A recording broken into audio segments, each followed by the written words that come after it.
Hey, I'm Ryan Reynolds. Recently, I asked Mint Mobile's legal team if big wireless companies are allowed to raise prices due to inflation. They said yes. And then when I asked if raising prices technically violates those onerous two-year contracts, they said, "What the f*** are you talking about, you insane Hollywood ass?"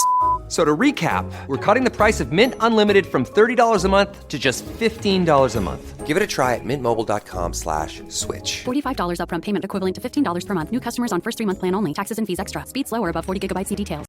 This episode is brought to you by Shopify. Do you have a point of sale system you can trust, or is it a real POS? You need Shopify for retail. From accepting payments to managing inventory, Shopify POS has everything you need to sell in person. Go to shopify.com/system, all lowercase, to take your retail business to the next level today. That's shopify.com/system.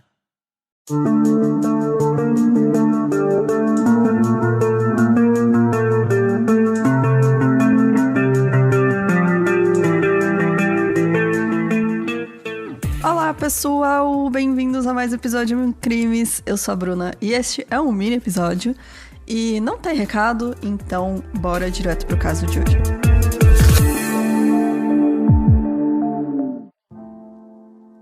O Juan Fernando Hermosa Suárez, ele nasceu em 28 de fevereiro de 76 em Cantón Chuxufindi.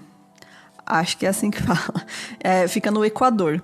Ele foi levado ainda bebê para a cidade de Babarroio, onde ele foi adotado pelo casal Rafael Olivo Hermosa Fonseca e a Zoila Amada Suárez Merria. Eles levaram ele para morar em um bairro bem populoso no norte de Quito. Ele costumava ficar aos cuidados da mãe e ela sofria de surdez e artrite, então era muito difícil para ela cuidar, né, do Juan. E isso acontecia quando o pai dele, né, viajava para a província de Sucúmbios, onde ele tinha muitas propriedades, então ele fazia isso várias vezes ao ano. Isso aconteceu por muitos anos, até que as condições de saúde da mãe dele se deterioraram a ponto de ser o Juan quem cuidava dela, né, quando o pai viajava e não o contrário.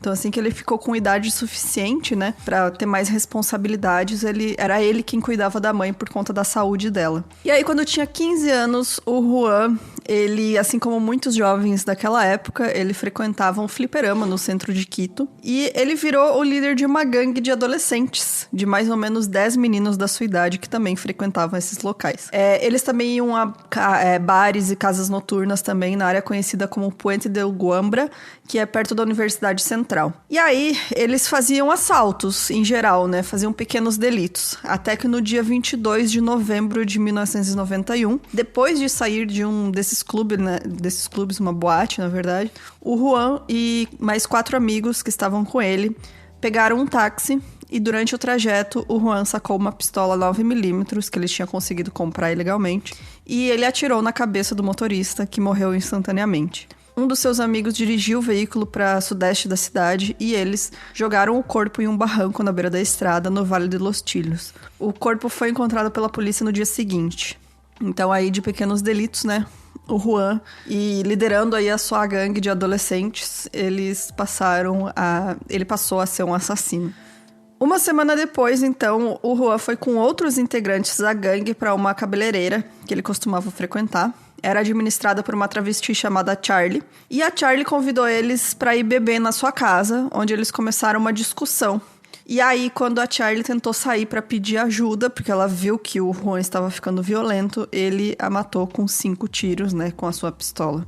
E aí, nos 3 meses seguintes, o Juan continuou com uma onda de assassinatos, atacando principalmente motoristas de táxi e homossexuais. Entre outras vítimas também, né, como o motorista de caminhão e o assistente dele. Então, esses ataques eram primariamente assaltos, né, mas as motivações para matar eram apenas do Juan. No total, ele assassinou 22 pessoas, apesar de algumas fontes dizem que foram 15, de qualquer modo, é muita gente. Todas executadas com a sua pistola 9mm durante os fins de semana que ele saía com a gangue. E aí, por conta disso, o Juan ganhou o apelido de Ninho del Terror.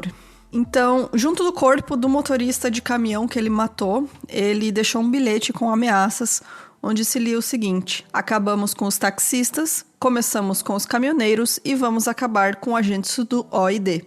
Quando eu sair, vou te matar também. Então, a OID seria a polícia do Equador, né? O prefeito de Quito, na época, o Fausto Terán Bustillos, ele comandou uma operação, né, que foi formada pelo Grupo de Intervenção e Resgate da Polícia Nacional, que era encarregado de investigar os crimes do Ninho del Terror. Então, a polícia conseguiu prender um grupo de jovens criminosos no centro da cidade, que eles estavam tentando assaltar um estabelecimento.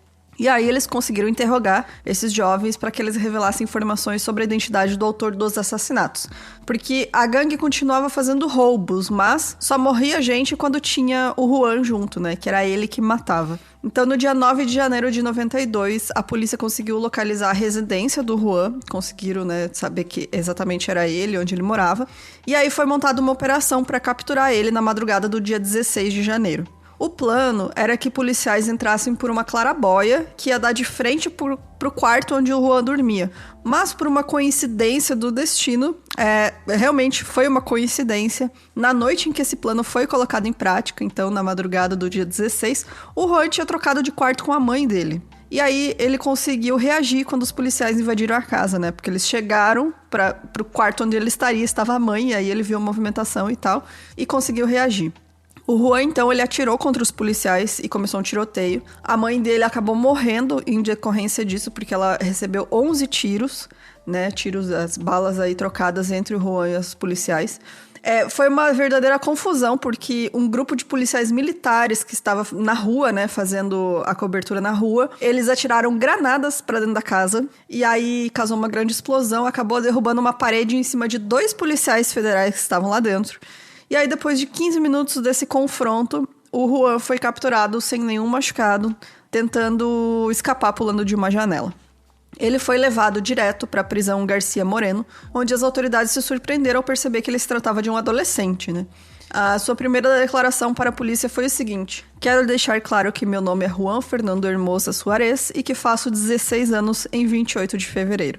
Ele afirmou que ele não tinha intenção de matar, né? Porque sempre que ele fazia um assalto, ele falava para as vítimas não reagirem e ficarem quietas, mas quando elas ignoravam seus avisos, ele executava elas. Era basicamente uma desculpa esfarrapada, né? Ele queria mesmo matar. E qualquer desculpa ele usava para isso. Então, sei lá, né? A pessoa nem reagiu muito, assim, só se mexeu um pouco mais, ele matava.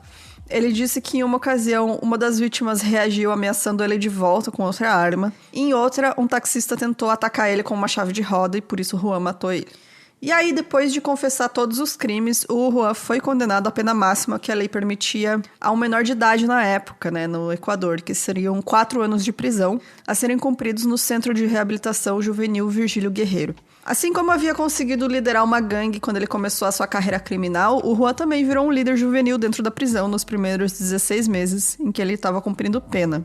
Então, ele conseguiu que a namorada dele, a Yadira, ela entrasse com uma pistola na prisão, que ele usou para escapar, junto com outros 10 adolescentes, né, que cumpriam pena. E durante essa escapada aí, dessa fuga, ele matou um policial com 5 tiros, né, um policial chamado Neptário Sailema, que tentou prender ele, né, quando ele estava fugindo, tentou parar, né, essa fuga, e acabou sendo morto aí pelo Juan. A família deste policial, né, desse cabo, o Neptário Sailema, eles nunca conseguiram instaurar um processo judicial contra o Juan, porque as leis equatorianas da época, eu não sei se hoje em dia ainda existe isso, mas na época não podia fazer a instauração de 2 processos pelo mesmo crime. Que doideira, né, gente?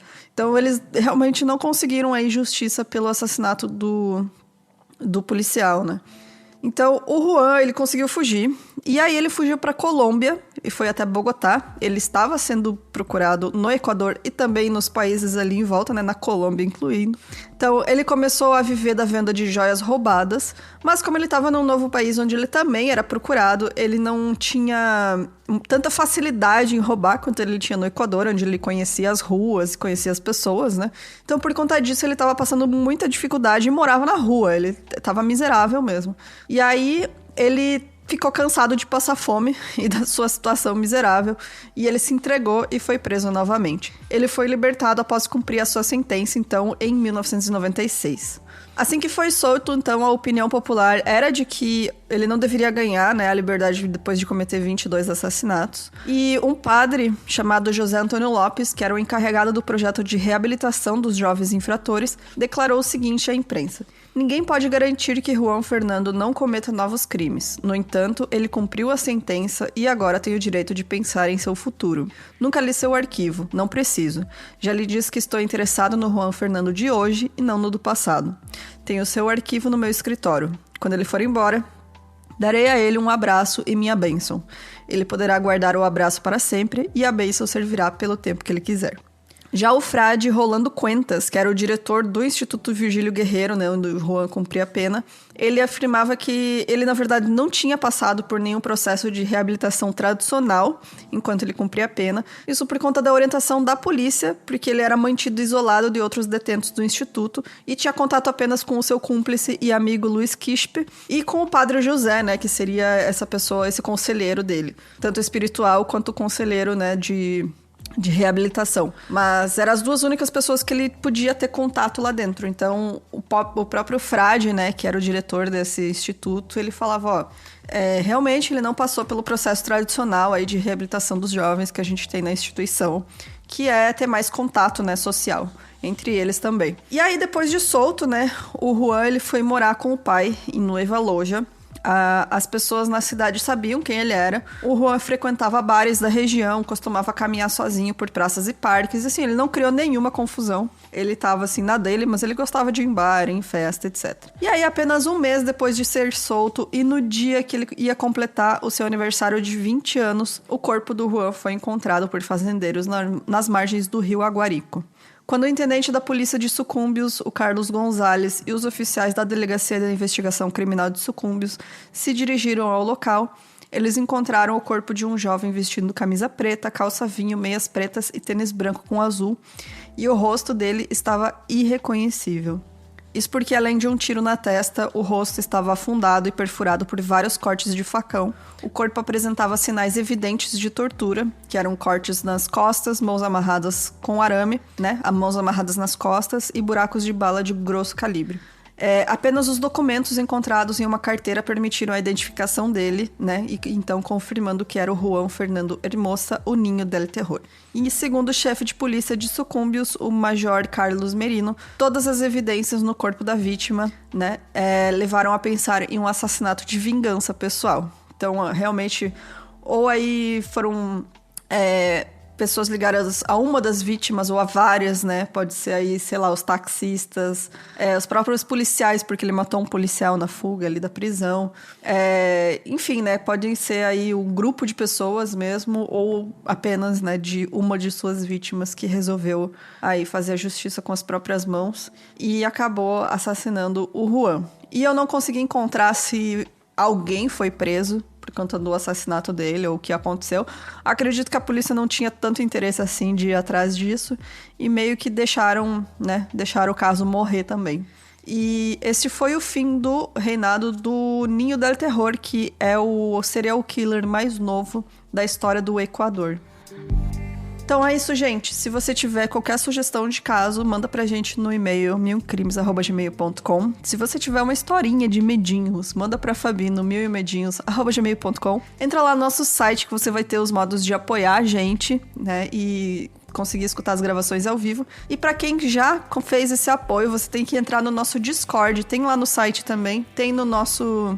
na bio do nosso Insta, todos os links também. Você entra no Discord e vai ter as instruções lá de como você faz pra ter acesso aí aos canais de gravação ao vivo na segunda-feira. Então é isso, gente. Beijos. Até semana que vem. Tchau, tchau.